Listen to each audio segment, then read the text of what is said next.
I walk down the short hallway to Lou's office, dreading whatever delightful recommendation she's going to have for me today. I'm also dreading what's expected of me as soon as I pass through that door. It would be a lot easier to bare my soul if I were talking to someone who looked like a 17th century monk or a bored, middle-aged barman who's only pretending to listen while he covertly glances at his watch for the 9th time. I can't talk to her. I can't even look at her without thinking of ways to make her blush again. I step through the doorway of Lou's office and watch as she drops what appears to be a broken mug into a small bin. She's wearing a dress this week, a cream-coloured button-up, belted at the waist to accentuate the curves I didn't need to know she had, and her long, wild hair has been tamed into shiny, smooth waves, aside from a few braids and that bloody feather, of course. She looks like she spent some time getting ready today, and selfishly, I hope it was on my account. Fuck. I should ask for a different therapist. I wrap my knuckles on the doorframe and watch as Lou's stunned face lifts and brightens.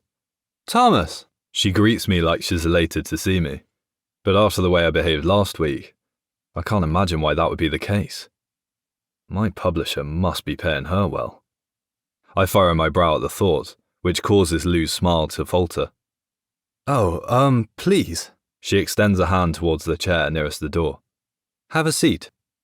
Lou picks up her clipboard and walks around to the chair in front of her desk. Her legs wobble slightly, and I notice that she's wearing high-heeled boots and tights this week, instead of trainers and trousers. Interesting. She takes a moment to go through what I now realise must be some kind of ritual. Just like she did during our first session, Lou straightens her back, crosses and then promptly uncrosses her legs, clutches her pencil tightly, lifts her chin, and finally makes eye contact. Her irises are the colour of honey.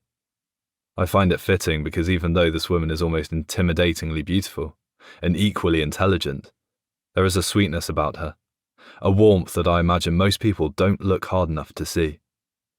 I fold my arms across my chest as I settle in and notice the corners of Lou's mouth turn down as I do. She clears her throat and sits up even straighter. So, have you made any progress since last week? No, I state bluntly, hating the way her hopeful smile deflates on that one word. Oh, well, that's okay. We're just getting started.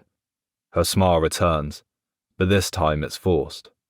So, last week, we identified what motivates you to write and came up with some ideas about how you can grow my hymen back. A snort bursts out of Lou, followed by a quiet cackle as she lifts her clipboard to cover the lower half of her face. Her reaction is adorable, but I resist the smile I feel tugging on my lips. Smiling feels like flirting, and if she flirts back, I know I won't get a damn thing out of this trip to America, except for a life-threatening case of blue balls and a terminated contract from my publisher.